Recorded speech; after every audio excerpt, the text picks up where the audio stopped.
Hello friends, welcome to the channel. Today we will cover one topic for UPSC English Literature IAS Mains. This is part of UPSC Paper 1 Section A Doll's House by Norwegian writer Henrik Ibsen.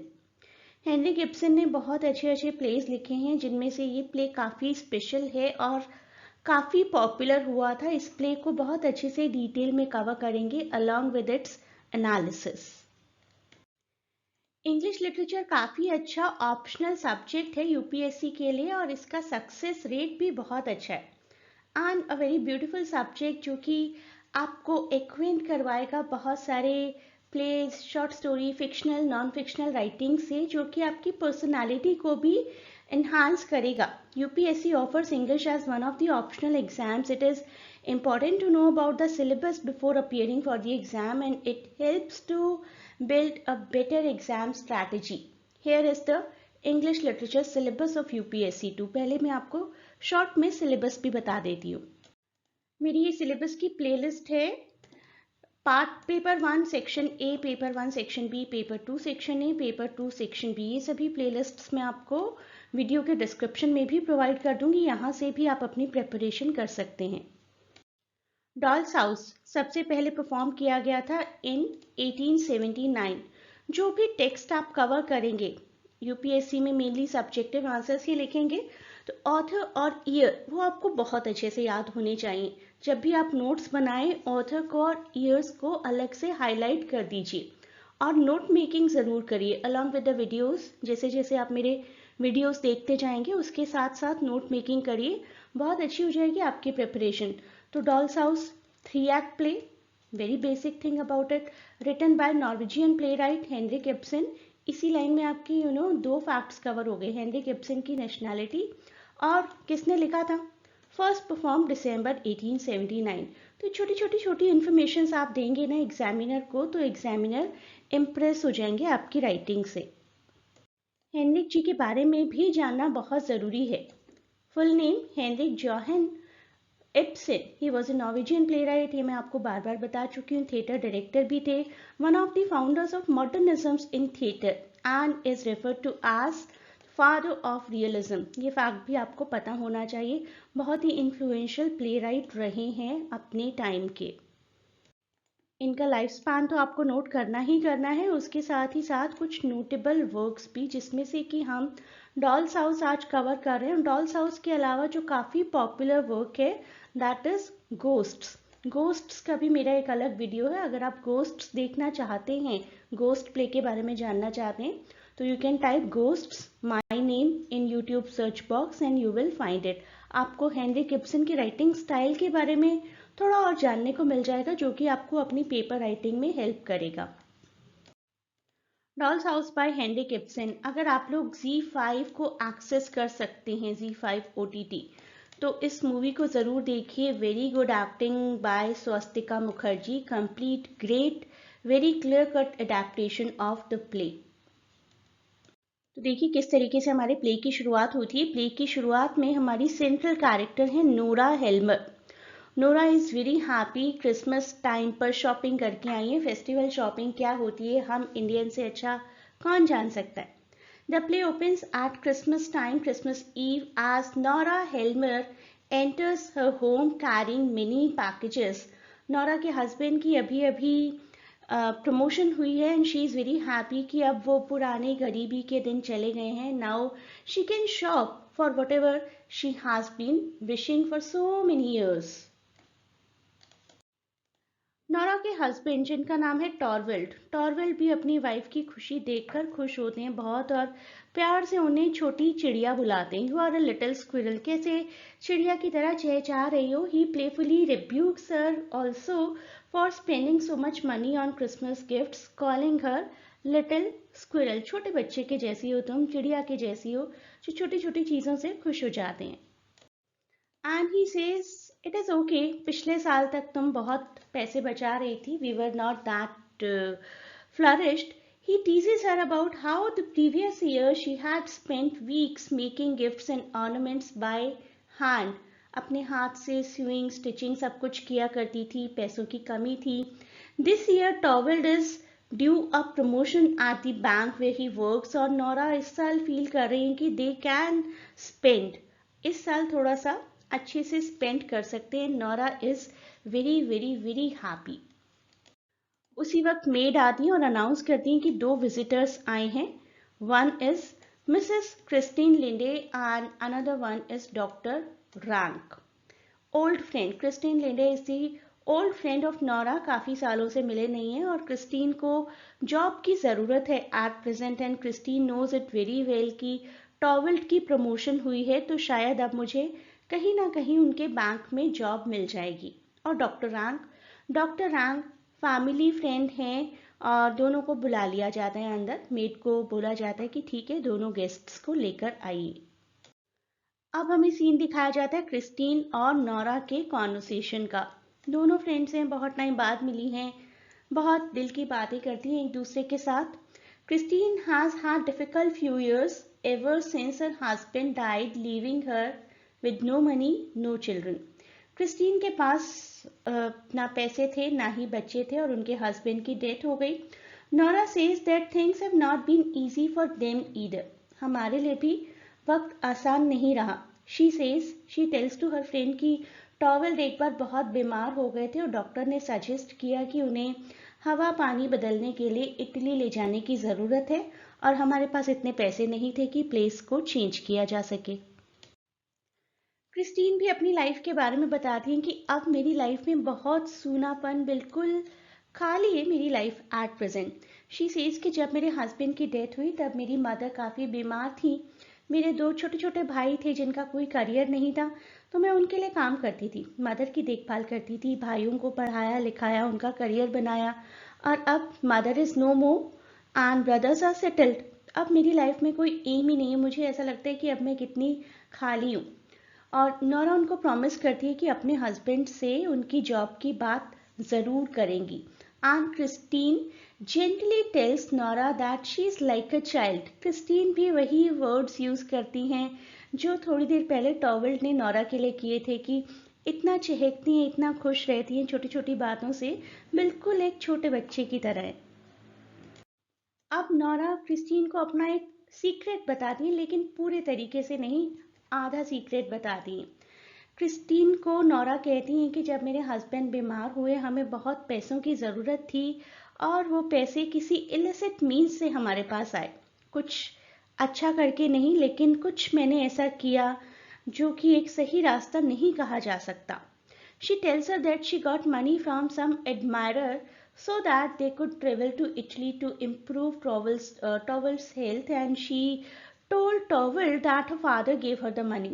Towel को उन्होंने बोला कि मेरे पापा ने पैसे दिए, but in fact she illegally borrowed it without his knowledge. लेकिन मनी कहीं से मेरे पास illegally आई है without the knowledge of my husband.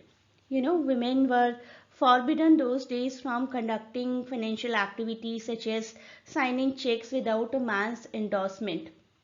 ये मैं आपको एक फैक्ट बता रही हूँ, इसका यूज होगा। विमेन को चेक साइन करना अलाउड नहीं था उस वक्त की बात हम कर रहे हैं। So since then she has been secretly working and saving up to pay off the loan. और वो कह रही हैं कि जब से उन्होंने वो लोन लिया है वो उस लोन को रीपे करने के लिए बहुत ही हार्डवर्क करती आ रही हैं। पैसे कहाँ से आए, कैसे लिए गए, उसके बारे में कोई खास इंफॉर्मेशन हमें नहीं दी जाती। उसी वक्त एक और पर्सन एंटर होते हैं जिसका नाम है Krogstad. Nora is uneasy to see Krogstad, a lower level employee at Towel's bank. क्यों अनईजी फील करती हैं ये हमें अभी क्लियरली नहीं पता, but Nora is clearly uneasy when she sees him. इसी वक्त पर डॉक्टर रैंक भी स्टडी से बाहर आते हैं। He leaves the study and talks to Kristine and Linde. In the meanwhile Krogstad, जो कि अभी एक एम्प्लॉय आए थे जिनको देखकर नोरा ने अनईजी फील किया था, वो भी क्रॉक्सटेड से मिलने स्टडी में जाते हैं और बाहर आते हैं। Torvald also comes out of the study and Nora asks him if he can give Kristine position at the bank, क्योंकि क्रिस्टीन को जॉब की ज़रूरत है। मैंने अभी आपको बताया था क्रिस्टीन आजकल अपनी लाइफ में काफ़ी खाली फील करती हैं। टॉवेल्ड बड़े पॉजिटिव हैं और कहते हैं कि yes that is a wonderful fortunate moment, एक पोजीशन जल्दी ही अवेलेबल होने वाली है। टॉवल भी चले जाते हैं, क्रिस्टीन भी चली जाती है, डॉक्टर रैंक भी चले जाते हैं, लिविंग नोरा अलोन। उसके बाद नैनी आती हैं, she returns with the children and Nora plays with them for a while until Krogstad creeps through the door. Krogstad एकदम से फिर से वापस आ जाते हैं और उनको देखकर नोरा फिर से बहुत ही हैरान हो जाती है। क्रॉक्सटेड सडनली रूम में एंटर करते हैं और सरप्राइज कर देते हैं नोरा को। नोरा ने सोचा भी नहीं था कि क्रॉक्सटेड अभी भी यहीं पर हैं। क्रॉक्सटेड नोरा का सीक्रेट जानते हैं कि किस तरीके से उन्होंने पैसे अरेंज किए थे। वो सीक्रेट जो कि अभी तक हम ऑडियंस भी नहीं जानते, क्रॉक्सटेड जानते हैं।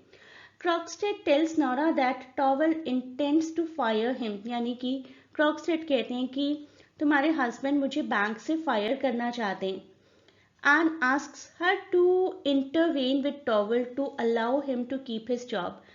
तुम वाइफ हो, अपने हस्बैंड को कन्विंस करो कि मुझे जॉब पर वापस रखें, मेरी इतने सालों से चली आ रही जॉब है, मुझे फायर ना करें।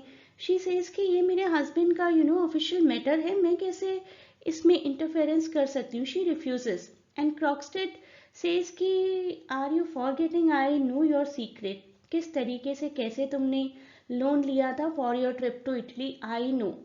He knows that she obtained the loan by forging her father's signature after his death. Nora अपने फादर से ही लोन लेने वाली थी, लेकिन एक ही दिन पहले फादर की डेथ हो गई विदाउट साइनिंग द चेक, और नोरा ने उस चेक को साइन कर लिया, अपने फादर के फॉर्ज सिग्नेचर किए और पैसे ऑब्टेन कर लिए। किसी भी और ने ये बात नोटिस नहीं की कि डेट्स में कुछ गड़बड़ है, फादर की डेथ तो पहले ही हो चुकी थी, साइन बाद में कैसे हुए। क्रॉक्सटेड वॉज दी ओनली पर्सन जिन्होंने नोट किया इस बात को, और तब से लेकर आज तक वो नोरा को ब्लैकमेल करते आ रहे हैं। क्रॉक्सटेड तो चले जाते हैं नोरा को धमकी देकर कि मेरी जॉब किसी भी तरीके से रिटेन करवाओ। Krogstad leaves, and when Towel comes, Nora tries to convince him not to fire Krogstad. अब टॉवल को समझ में नहीं आता कि मेरे ऑफिशियल मैटर में मेरी वाइफ क्यों इतना इंटरफेयर कर रही हैं। Towel refuses to hear whatever she says, explaining that Krogstad is a liar and a hypocrite, and that years before he had committed a crime and he forged other people's signature. तो क्रॉक्सटेड ने भी लगभग वही crime किया है जो कि Nora से भी हुआ है। नोरा के कॉजेस अलग थे, शायद क्रॉक्सटेड के कॉजेस अलग हो, वो हमें नहीं बताए गए। और टॉवल कहते हैं कि Krogstad is not a good person, I have taken the decision about my bank, my employ, please do not interfere. Krogstad चले जाती हैं और टॉवल आती है। नोरा कन्विंस करने की कोशिश करती है अपने हस्बैंड को कि क्रॉक्सटेड को प्लीज अपनी जॉब पर रिटेन कर लीजिए। टॉवल को समझ में नहीं आता कि why my wife is interfering in my official decisions.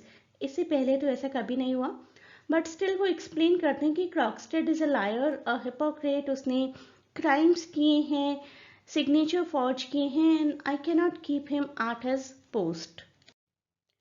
In the meanwhile we come to know कि क्रॉक्सटेड और क्रिस्टीन का एक पास्ट था, they are ex lovers. Kristine ने क्रॉक्सटेड को छोड़कर एक अमीर पर्सन से शादी कर ली थी। So Christine tells Krogstad that she only married her husband because she had no other means to support her sick mother and young siblings, and that she has returned to offer him her love again. मैं दोबारा तुम्हारे पास आई हूँ, अब मेरी life में और कोई नहीं है। Your wife is also dead. Can we reunite again? She convinces him not to blackmail Nora. वो क्रॉक्सटेड को कन्विंस करती हैं कि please, I know you are a good person, maybe out of some bitterness तुम Nora को blackmail कर रहे हो। But the trouble is that Krogstad has already sent a letter to Nora's husband, Nora के husband के mailbox में, physical mailbox, not Gmail वाला mailbox, physical mailbox में ऑलरेडी लेटर डाल चुके हैं, and that mailbox will be accessed only by Torvald. Letter को वापस लेने की कोई कोशिश की जाए उससे पहले ही टॉवल्ट को वो लेटर मिल जाता है, और टॉवल्ट अपनी वाइफ को बहुत बुरे तरीके से डांटते। He berates Nora, calling her dishonest, immoral women, telling her that she is unfit to raise their children. तुम इस लायक भी नहीं हो कि हमारे बच्चों का पालन पोषण कर सको। He says that from now on the marriage will be only a matter of appearances. दुनिया के सामने हम हस्बैंड वाइफ बनकर रहेंगे, but I do not have any respect, any love for you now onwards. You are a hypocrite, you are a liar, you are a criminal. इसके immediately बाद टॉवेल्ट को क्रॉक्सटेड की तरफ से वो सभी प्रूफ्स मिलते हैं जो कि प्रूव कर सकते थे कि नोरा ने सिग्नेचर फोर्ज किए हैं। वो इनिशियल बॉन्ड और सभी लेटर्स क्रॉक्सटेड टॉवेल्ट को वापस कर देते हैं जिनकी हेल्प से ब्लैकमेल किया जा सकता था, और टॉवेल्ट बड़े खुश हो जाते हैं और उन सभी प्रूफ्स को इमीडिएटली बर्न कर देते हैं।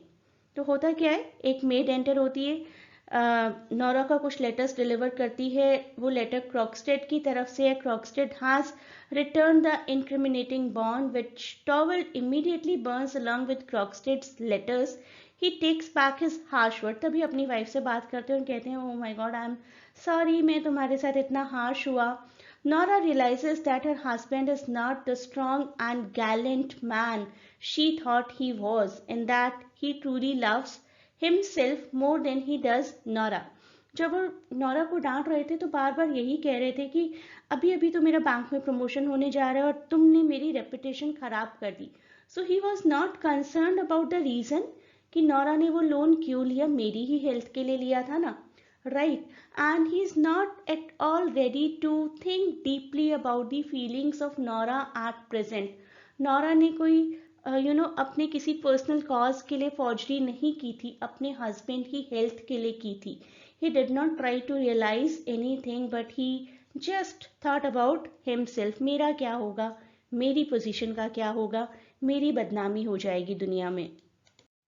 अब भी टॉवल अपने आप को ही ऊपर रख रहे हैं, कह रहे हैं कि when a man has forgiven his wife, जाओ मैंने तुम्हें माफ किया, it should make him love her all the more. अब मैं तुम्हें पहले से ज्यादा प्यार करता हूँ, since अब तुम मेरे ऊपर पूरी तरीके से डिपेंडेंट हो, एक छोटे बच्चे की तरह। He preserves his peace of mind by thinking of the incident as a mere mistake. क्या हो गया, वाइफ को डांट दिया छोटा मोटा, she owes it. उनका तो काम है हमसे डांट खाना, and she is completely foolish. छोटी बच्ची की जैसी हैं, उनको समझ में नहीं आएगा कि मैंने क्या किया है। One of the most endearing feminine traits is considered to be foolishness, कि वो तो बिल्कुल फुलिश हैं, पहले उन्होंने गलती की, मैंने डांट दिया, अब मैंने माफ कर दिया, now she will be with me, पहले के जैसा हो जाएगा सब कुछ। Nora tells Towel very strongly, very harshly that she is leaving him, and in a confrontational scene expresses her sense of betrayal and disillusionment. वो कह रही है कि मुझे ऐसा लगता था कभी आपको ये सीक्रेट पता चल भी गया तो आप अप्रिशिएट करेंगे कि मैंने आपके लिए कितना बड़ा रिस्क लिया था। She says he has never loved her and they have become strangers to each other now. He loves only himself. She feels betrayed by his response to the scandal involving Krogstad, although कुछ हुआ नहीं है. And she says that she must get away to understand herself. अब मुझे अपने आप को समझना है, अपनी आइडेंटिटी क्रिएट करनी है। मेरी आइडेंटिटी आपके साथ रहकर एक डॉल से ज़्यादा कुछ नहीं थी, एक ऐसी डॉल जिसके साथ आप जब चाहे खेल सकते थे। She says that she has been treated like a doll to play with her for the whole life, first by her father and then by him. कि वो कहती है कि हमारे जो पेरेंट्स हैं ना, वो भी हमें बड़े प्यार से, बड़े नाज नखरों से पालते हैं, हमें बिल्कुल ऐसा बना देते हैं कि हम डिपेंडेंट रहें हमेशा किसी पर। Torvald insist that she fulfil her duty as a wife and mother. Torvald उन्हें रोकने की कोशिश करते हैं, कहते हैं कि you are a wife, you are a mother, वो ड्यूटीज हैं तुम्हारी। But Nora says that she has duties to herself. अब मेरी ड्यूटीज अपने लिए हैं, अब मैं अपने आप के लिए, खुद के लिए ज्यादा इम्पोर्टेंट हूँ। नोरा छोड़कर चली जाती है अपने हस्बैंड को, leaving the keys and wedding ring behind, और टॉवेल्ड इज कम्प्लीटली ब्रोकन। एक बात कहते हैं वो रोते रोते, she was the most wonderful thing of all. Thing word अभी भी यही यूज करते हैं, और उसके एकदम बाद हमें दरवाजा बंद होने की आवाज आती है और यहीं पर प्ले एंड हो जाता है। अब थीम देखिए इस प्ले का क्या है, that is ideas of marriage. बहुत सारी मैरिजेस ऐसा लगता है देखने में बहुत ही अच्छी हैं, क्या ट्रबल हो सकती है इन मैरिजेस में, लेकिन ऐसा नहीं होता। कहीं ना कहीं किसी एक पार्टनर का डोमिनेंस होता है over the other partner. The main message of Doll's House seems to be that a true good marriage is a joining of the equals. Listen carefully. The play centers on the dissolution of a marriage that doesn't meet these standards. It was not at all equal. At first, the Helmer seems very happy, but over the course of the play, the imbalance is quite visible, quite apparent. By the end, the marriage breaks apart due to a complete lack of understanding. Together in wedlock, Nora and Torvald are incapable of realizing who they are as individuals. As an individual, Nora की तो कोई value थी ही नहीं, in spite of taking a decision in favor of the health of husband. So completely an imbalanced marriage it was. अब देखिए किस तरीके के क्वेश्चंस आ सकते हैं। A Doll's House addresses the question of a women's place in society. Has any substantial change taken place since? क्या society में 1879 के बाद से कुछ खास चेंज आया है? ये एक ऐसे क्वेश्चन हो सकता है आपके लिए 20 मार्क्स का, आ चुका है already. Comment on the role of Torvald Helmer in Doll's House. Why do you think he is taken by surprise at Nora's rebellion? इतने सरप्राइज क्यों हुए? इतना तो डांट दिया था उन्होंने नोरा को कि you are not good for being a wife, you are not good for raising the children, और उसके बाद उन्हें लगा कि सब कुछ नॉर्मल हो जाएगा, राइट? और नोरा ने जब रिएक्ट किया ही वो सरप्राइज। क्यों थे वो सरप्राइज अकॉर्डिंग टू यू? ये आपको एक ऐसे आंसर में लिखकर बताना है। 15 मार्क्स का आ चुका है। Present a feminist reading of Doll's House. Doll's House में फेमिनिस्ट थीम्स क्या हैं? Compare and contrast the attitude of Mrs Linde and Nora with respect to their roles as women. ये भी एक अच्छा क्वेश्चन है। Is A Doll's House a mere problem play और does it reflect the crisis of human relationship? Give reasons for your answer. Human relationships किस तरीके से दिखाई गई हैं इस प्ले में? A very good question. तो आप कोशिश करिए इन सभी के आंसर्स को लिखने की, आपकी काफ़ी अच्छी प्रैक्टिस हो जाएगी। वीडियो को बार बार देखिए, वीडियो की थीम को बार बार देखिए, बहुत अच्छे से आपको ये प्ले समझ में आ जाएगा। कुछ और भी क्वेश्चंस हो सकते हैं। The incidents, characters and dialogues in Ibsen's A Doll's House are contrived in such a way that they conceal as much as they reveal. बहुत कुछ हिडन और बहुत कुछ रिवील किया गया साइड बाय साइड। किस तरीके से? Discuss Ibsen as a dramatist of realism. यहाँ पर आप अगर मैंने आपको सजेस्ट किया कि आप एटलीस्ट गोस्ट की रीडिंग भी कर लीजिए तो आपके लिए अच्छा हो जाएगा इब्सन के बारे में लिखना। How does Ibsen externalise inner problems by using effective symbols in A Doll's House? Give a reasoned answer. कुछ सिंबल्स यूज किए गए हैं इस प्ले में, क्या है वो symbols? Henrik Ibsen's A Doll's House is generally considered a feminist work.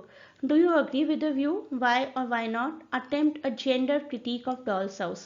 तो ये सभी क्वेश्चंस मैंने कलेक्ट किए हैं जो कि प्रीवियस ईयर्स में आ चुके हैं और आपको भी इन क्वेश्चंस को लिखना आना चाहिए। शुरुआत में हमेशा इंट्रोडक्शन दीजिए, introduction of the era, introduction of the time period when the play was written, introduction of the writer. यहाँ से आप शुरुआत करेंगे और उसके बाद आपका पेन आपको गाइड करना शुरू कर देगा। I can assure you that. लेकिन प्ले को या किसी भी टॉपिक को सबसे पहले समझना बहुत ज़रूरी है। I hope you understood the topic well. Playlists आपको दी गई हैं डिस्क्रिप्शन में। प्लेलिस्ट की हेल्प से सभी टॉपिक्स को प्रिपेयर करना शुरू कर दीजिए। A great good luck for your exam.